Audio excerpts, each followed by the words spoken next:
Welcome. In this video I will show you how to import survey data from a spreadsheet that is Excel into Autocad. The issue is you have survey data in a spreadsheet in the form of northing, easting and elevations, and you now want to generate survey points in Autocad from the spreadsheet. Okay, so I will show you how to do that. So this one is my northing. Okay, this one here is my easting and here is my level or elevation.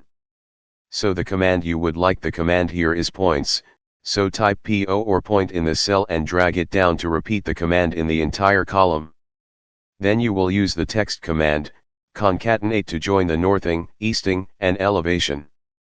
So you'll go to formulas, text formula, then concatenate, concant. So that start with my northing followed by comma, easting, click easting, followed by comma, then elevation, then OK. So I have joined all these texts into one text string in Excel. So I will just drag this down. Okay, so we want to generate this in form of survey points in Autocad. So I will open Autocad. You can either select all these, either press Ctrl C or right click and copy and just paste in, type a command in Autocad. And then you will just zoom, right command zoom and then extend. So you can see the points. You can see the dots. If you can't see them, you just need to change the form. So DDP command float type, then change it to this. Okay. So here are my points, or let me open a new drawing. Open. You can just come here, then select points, then pick multiple points. So pick that, then paste the copied points in, type a command.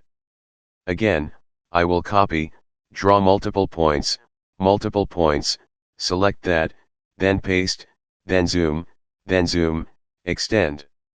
OK. So here are my points. Just paste. So this method, you just need to select. Let me escape. You just need to select the points. That's why I'm making the error. Don't select the command. Just copy the points, then go to Autocad, draw points, then just paste. Then go to zoom, escape, zoom, extend. So here are my points. Then you can go to DDP. OK.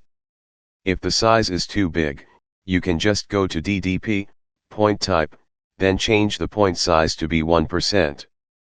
Then OK. Then you can print this and submit, and now these points will be both on the side. So thank you for watching this video.